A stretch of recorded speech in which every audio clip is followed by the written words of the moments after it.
Ayah bunda, bayangin deh, si kecil tiba-tiba bisa ngobrol cas-cis-cus pakai bahasa Inggris dengan pede dan lancar banget. Wah, pasti mau banget kan? Nah, ternyata ada loh rahasianya, sebuah metode super efektif yang mungkin selama ini kita nggak sadar. Yuk kita bongkar bareng-bareng? Oke, coba ngaku deh. Sering banget kan kita kayak gini?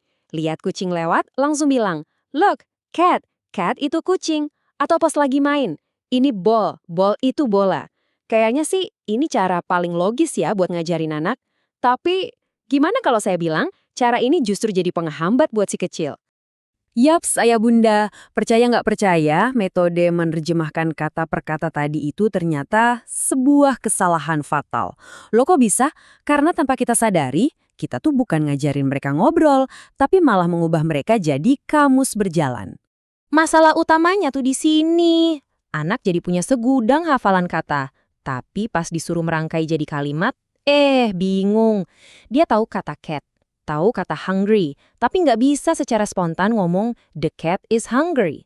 Jadi ya gitu, cuma hafal tapi nggak benar-benar paham dan nggak bisa ngomong secara alami.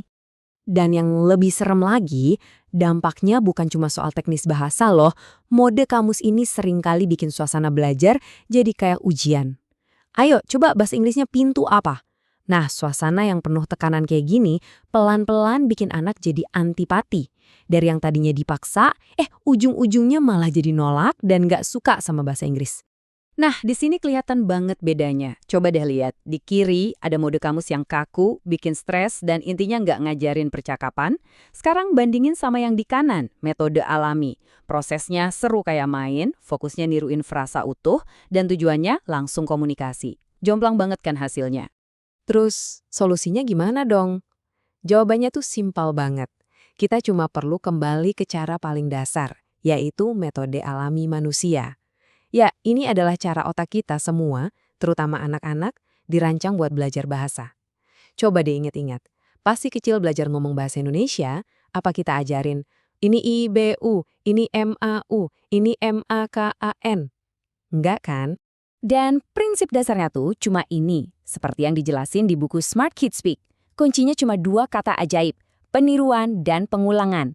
Bukan lagi terjemahan dan hafalan.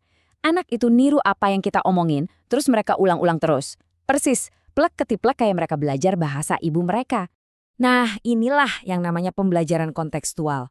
Gampangnya gini, anak belajar arti sebuah kalimat dari situasi yang lagi terjadi. Jadi, kita nggak perlu lagi repot-repot terjemahin. Pas kita mau kasih susu, ya langsung aja sodorin gelasnya, sambil bilang, "Do you want milk?" Anak bakal langsung ngeh sama maksudnya dari tindakan kita. Simple dan efektif banget. Oke. Teorinya masuk akal banget kan? Tapi pasti pada mikir, terus prakteknya gimana? Frasa apa aja yang harus diucapin tiap hari? Nah, disinilah solusinya datang. Kenalin Smart Kids Speak, sebuah e-book yang dirancang khusus buat jadi panduan praktis ayah bunda di rumah. Ini beneran bisa mengubah segalanya. Dan yang paling asyik, e-book ini tuh ada levelnya, jadi pas banget sama umur si kecil. Ada level 1 buat anak umur 2-3 tahun, fokusnya ke kata-kata pertama dan kalimat super simple. Nanti kalau si kecil udah makin jago, bisa langsung naik kelas ke level 2 buat usia 3-4 tahun. Di sini kita mulai bangun percakapan yang lebih seru. Di dalamnya kita bakal dikasih contekan nih, 5 tips sukses anti gagal yang gampang banget buat diikutin. Ada aturan 5 frasa sehari biar kita konsisten, ada metode pakai gerakan tubuh, dan yang paling penting, ada pengingat gede-gede, hindari mode kamus. Pokoknya semua dibuat supaya orang tua manapun pasti bisa berhasil.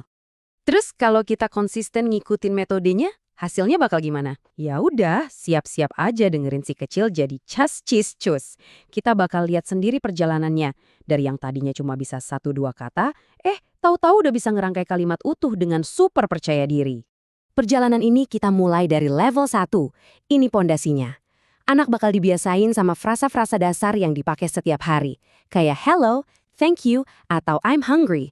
Kelihatannya simple, tapi ini penting banget buat ngebangun kebiasaan. Nah, abis itu kita naik level. Di level 2, anak bukan cuma niru, tapi mulai berinisiatif. Mereka udah bisa ngajak kayak, let's read a book, atau bahkan ngasih tahu pendapatnya. Disinilah momen serunya, obrolan 2 arah yang asyik mulai kebentuk. Dan ini puncaknya, ada di level 3. Coba deh, ayah bunda perhatiin frasa-frasanya. Ini bukan lagi soal minta susu atau mainan. Ini soal ngebangun pola pikir. Bayangin deh, anak kita bisa bilang, I believe in myself, atau learning is fun for me. Wow, kita bukan cuma ngajarin mereka bahasa Inggris, kita lagi nanemin rasa percaya diri yang bakal mereka bawa seumur hidup. Ini jauh lebih berharga dari sekedar bahasa. Nah, sekarang pasti ada yang langsung mikir, waduh, bahasa Inggrisku kan pas-pasan, belepotan lagi. Gimana dong? Tenang. Justru ini bagian paling kerennya.